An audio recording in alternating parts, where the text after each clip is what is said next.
Honor is our word today. It is the day 49 of 64 days of Ways to Peace, the Michael Chekhov Way. And honor is a very interesting word because it has many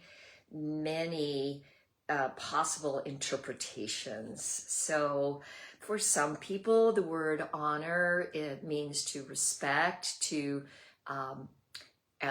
sometimes it means to call attention to acknowledge someone's unique contributions. So we honor this person today for all that they have done.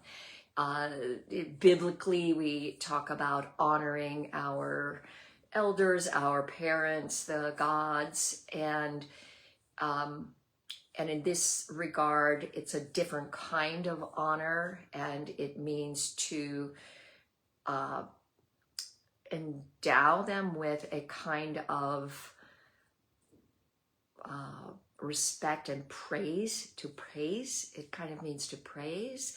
And in some cases, honorable behavior would include virtuosity of conduct, meaning you behave well.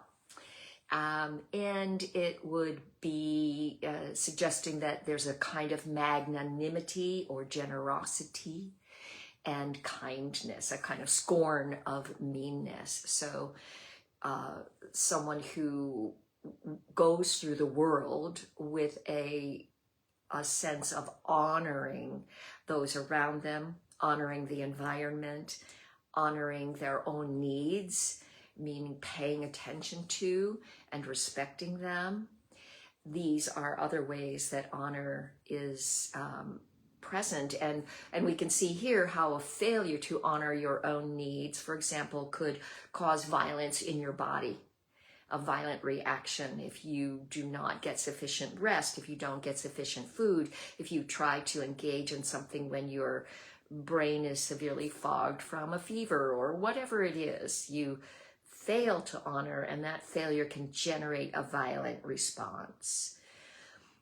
Honor itself can generate a violent response. Throughout history, there have been what have been known as honor cultures.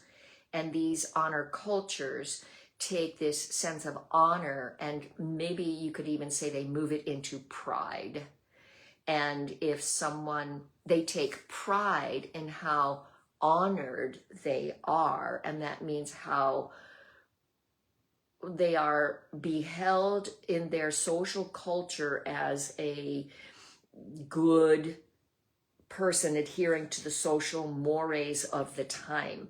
And when this is violated, death and severe violence can happen. So duels, committing suicide, killing women, killing children, killing spouses because they did not adhere to the right dress code, or because they were attacked, assaulted, raped even by through no fault of their own, but are being put to death. These are very violent actions. And then those who are objecting to these kinds of honor killings have a violent reaction.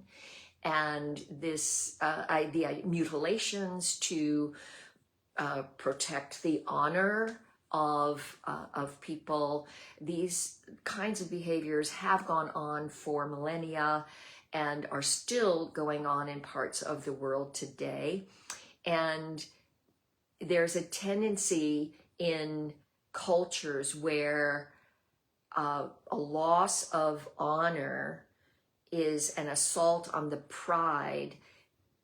Leaders who come from traditional areas like that tend to lead their countries, their communities into war at a much higher rate than leaders who come from cultures that do not have this same attachment to the pride-driven honor culture kind of environment. So it's exciting for us to be able to look at the concept of honor from both the dark side of excessive or dangerous applications of honor. We don't want to kill another person because they made us look bad, and we don't want to utilize this need to be honorable with revenge. Revenge and honor are true honor are inconsistent behaviors. So true honor is a nobility of soul. It has magnanimity. It has a kind of kindness and respect. And when we can honor each other, honor our needs, we can work on an honor system. We will then not need to have such controlling authorities, such controlling hierarchical governmental structures. When we can honor each other, we won't need law enforcement. The cultures of violent honor tend to manifest themselves in areas of scarcity, in areas where crime pays off more than the risk of getting caught, and where there's a low level of law enforcement and regulation. So we don't want to just get rid of external law enforcement. What we would like to do is improve areas where scarcity lives. Like you think in the gang systems, these structures in gangs, in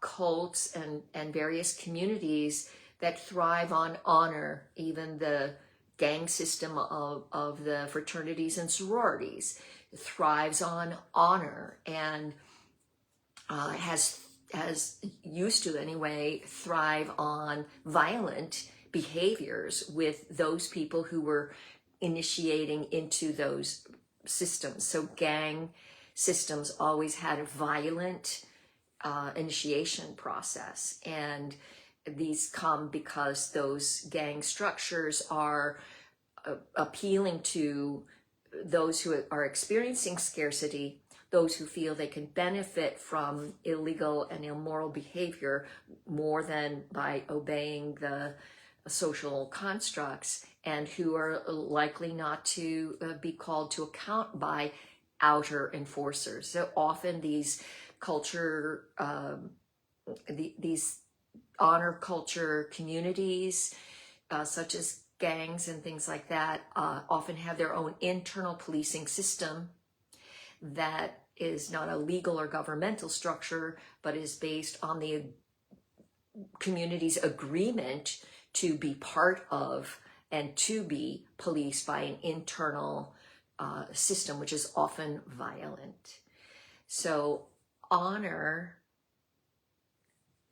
if we can help pay attention to how to honor in the humane way, in the field of acting, we need to render some of these characters. As you take a show like Romeo and Juliet, and you have to look at that sort of gang mentality, and this happens in many stories that the artist needs to tell, and hopefully we can show through these stories, even maybe Hamilton with the duel.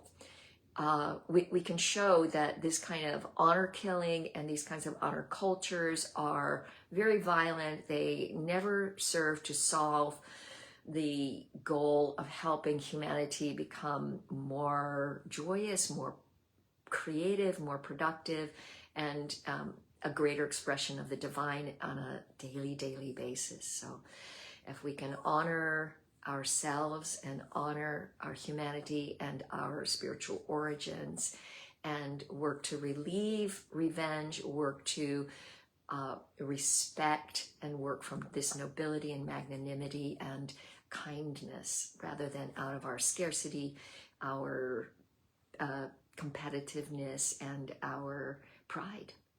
So I honor you for taking the time to watch and listen to this, and for responding and supporting and sharing this with anyone who you think would be honored to experience the thoughts. It is my honor to offer you these.